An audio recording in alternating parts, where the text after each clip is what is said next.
Dalam kesempatan kali ini saya akan menerangkan tentang siapa yang pertama kali melakukan sihir dan apa penyebabnya sehingga sihir itu bisa lahir di dunia. Simak video lengkapnya berikut.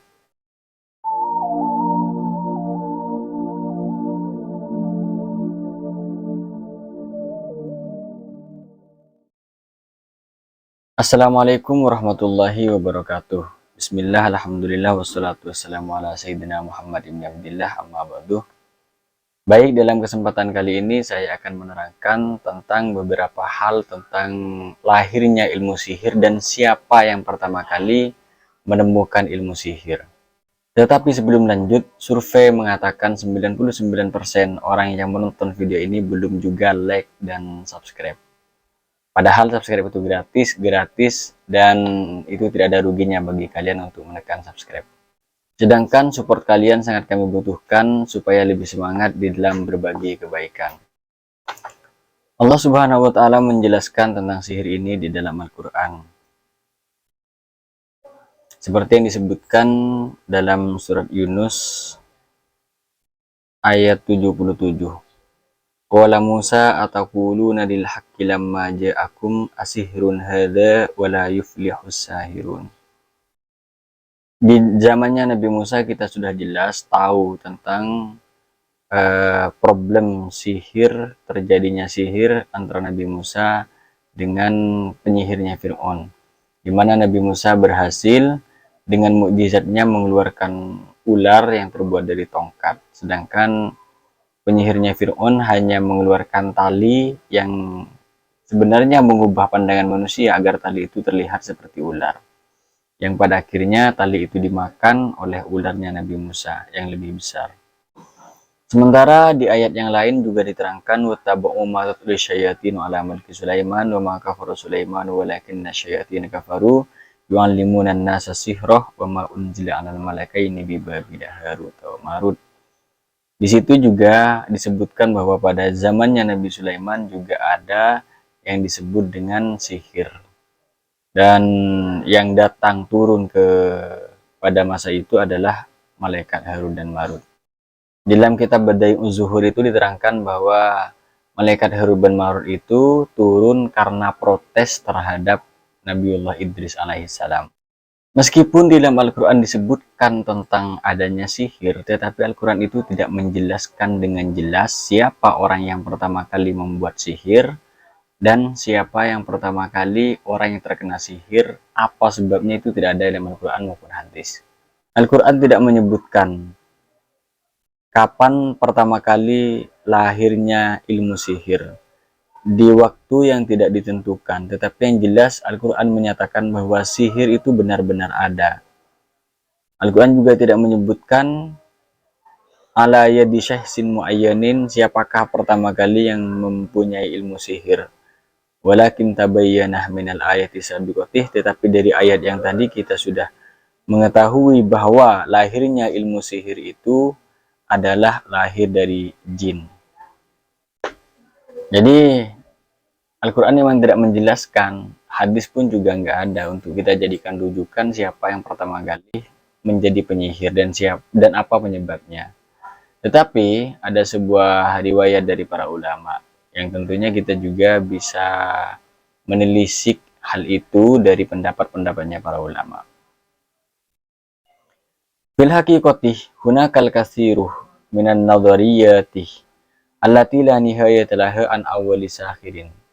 Lakin ra'aitul katsirina yadhkuruna an-namrudah wa ba'dal akhari yaqulu anna dhahhak asha ma'a namrud fi nafsi zaman wa kilahuma hukma babil. Dalam hakikatnya, dari pendapat-pendapat tentang siapa yang pertama kali menciptakan ilmu sihir itu tidak ada yang tahu. Tetapi banyak para ulama yang berpendapat bahwa orang yang pertama kali menekuni ilmu sihir adalah Namrud. Kemudian orang yang juga hidup bersama Namrud adalah Dhahhak. Jadi menurut riwayat ini, bahwa Namrud itu bukan nama samaran dan Dohak itu bukan nama asli daripada Namrud, tetapi mereka adalah dua orang yang berbeda, hidup di suatu zaman yang juga menjadi pemimpin di kota Babil. Dan sebagian dari ulama juga mengatakan bahwa Fir'aun merupakan ada orang yang pertama kali melakukan ilmu sihir. Tetapi dari pembuktian-pembuktian yang ada, Dohak ini memang tidak mempunyai kerajaan. Di dalam riwayat yang lain juga diterangkan bahwasanya awwalu syahsin qama bistihdami sihri huwa Zahak. Wa kama dzakarahu kitabut tarikh al-Arabi bismid Dohak. Orang yang pertama kali melakukan ilmu sihir adalah Zahak.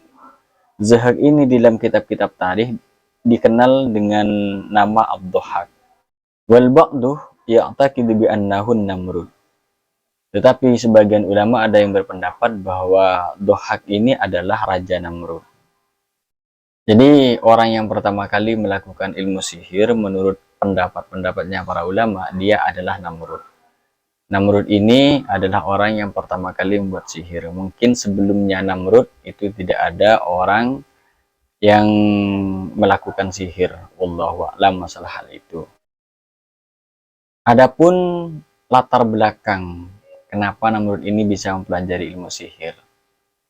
Latar belakangnya adalah Dohak ini pernah berpikir tentang menguasai dunia dan seisinya dengan pelantara ilmu yang dapat mengantarkannya kepada pemimpin tersebut, menjadi pemimpin tersebut. Lalu dia berpikir untuk bekerja sama dengan jin, dengan setan. Lalu dibuatlah suatu perjanjian di antara mereka berdua. Untuk mencapai tujuan itu, Namrud bekerja sama dengan setan. Lalu terjadilah kesepakatan di antara mereka berdua. Setelah persyaratan itu diselesaikan, setan itu memberikan rahasia-rahasia tentang ilmu sihir. Sedangkan syarat untuk mendapatkan hal itu adalah Dohak harus membunuh ayahnya sendiri yang bernama Kus. Kus ini diceritakan beliau adalah pelayannya Nabiullah Nuh alaihi salam. Dan mungkin beliau adalah orang yang iman kepada Nabi Nuh alaihi salam. Dan anaknya ini menjadi anak yang durhaka. Kemudian di dalam riwayat yang lain juga diterangkan bahwa ada seorang yang menginginkan untuk menguasai dunia.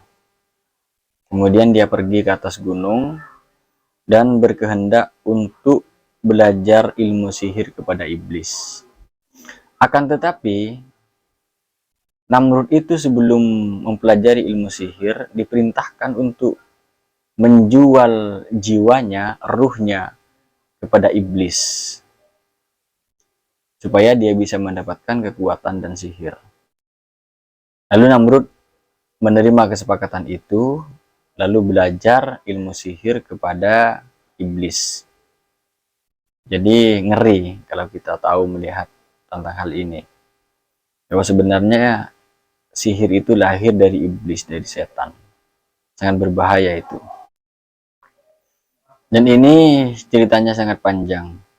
Karena Namrud ini nanti akan menghadapi Nabi Ibrahim alaihissalam. Beliau itu pernah bermimpi dan itu ceritanya sangat panjang. Dan itu musuhnya beliau yang berhasil menumpas kebatilan kepada beliau itu adalah Nabiullah Ibrahim alaihissalam. Kita sudah tahu semua. Kemudian setelah dia menjadi raja Namrud ini, ternyata Namrud ini menjadi raja yang sombong. Raja yang kurang ajar, berbuat kezaliman di atas bumi. Dan hingga akhirnya dia mati. Matinya itu bukan karena dibunuh orang atau karena sakit, tetapi karena nyamuk, karena hal yang kecil.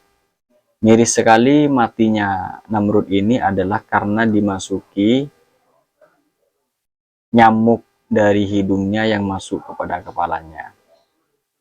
Karena kekuasaan Allah, nyamuk ini tidak mati dan berada di dalam kepalanya Namrud.